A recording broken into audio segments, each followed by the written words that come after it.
अस्सलाम वालेकुम। कैसे हैं सब? उम्मीद करती हूँ खैरियत से होंगे। आज मैं बहुत ही ज़बरदस्त रेसिपी लेके आई हूँ। भिंडी गोश्त बनाना बहुत ही आसान है, बड़ों और बच्चों की सबकी फेवरेट है। बहुत ही कम स्पाइसेस में हम इनको बनाएंगे और झटपट बन जाएगी। बहुत ही इजी रेसिपी है, तो चलिए हम बनाना शुरू करते हैं। सबसे पहले हमने एक कढ़ाई ली है, उसमें हमने ऑयल डालना है। अपनी रेसिपी के अकॉर्डिंग ही आप इसमें ऑयल डालेंगे। उसके बाद भिंडी को हमने धो के अच्छी तरह से काट लिया था। इसको हम इसी ऑयल में लाइट ब्राउन करेंगे।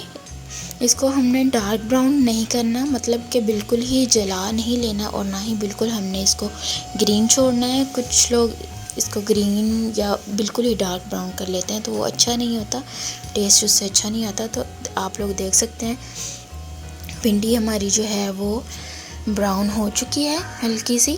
तो अब हम इसको एक ट्रे में निकाल लेंगे। ऑयल को हमने अच्छी तरह से निचोड़ना है।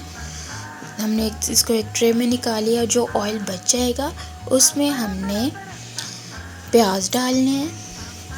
ये मैंने 1 पाव प्याज इसमें डाले और 3-4 सब्ज़ मिर्चें वो भी क्रश करके तो इसमें डाल दी हैं।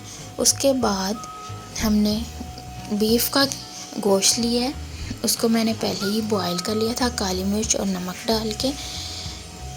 आप लोग देख सकते हैं इधर हमारे प्याज हैं वो भी ब्राउन हो चुके हैं। इसमें मैंने 2 टमाटर का पेस्ट डाला है और थोड़ी सी इमली डालेंगे, इससे बहुत ही अच्छा टेस्ट आएगा। भिंडी हो या करेले, आप दोनों में ही इमली इस्तेमाल करेंगे तो बहुत ही अच्छा टेस्ट आएगा।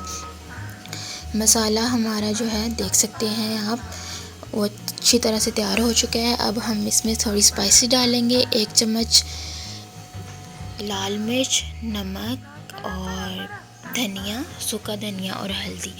ये हमने अपनी रेसिपी के अकॉर्डिंग अपने टेस्ट के मुताबिक ही आप लोग डाल सकते हैं। मैंने यहाँ पे 1-1 चम्मच इसमें डाला है और हमने यहाँ पे आधा कप डाला है यखनी का, जिसमें हमने गोश्त को बॉईल किया था, वहाँ से यखनी बच गई थी तो वो हमने इसमें डाली है। आप लोग देख सकते हैं कितना अच्छा से हमारा जो मसाला है वो भुन चुका है। उसके बाद 3 से 4 सब्ज़ मिर्च इसमें डालनी है, वो भी अंदर नज़र आए तो बहुत ही खिली खिली अच्छी लगती हैं, तो ये हमने लास्ट पे डालनी है। उसके बाद हमने जो बॉईल किया था गोश्त वो इसमें डाल देना है और इसको अच्छी तरह से हमने मिक्स करना है और 2 से 3 मिनट के लिए इसको अच्छी तरह से हमने भून लेना है।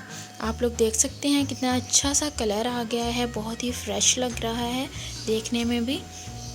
और उसके बाद हमने डाल देनी है इसमें भिंडी, जो हमने पहले ही कर ली थी फ्राई, वो इसमें डाल देनी है और इसको हल्के हाथों से हमने इसको मिक्स कर लेना है ताकि वो अंदर पूरी तरह से मिक्स ना हो जाए। अल्हम्दुलिल्लाह हमारी जो रेसिपी है वो तैयार हो चुकी है भिंडी गोश्त।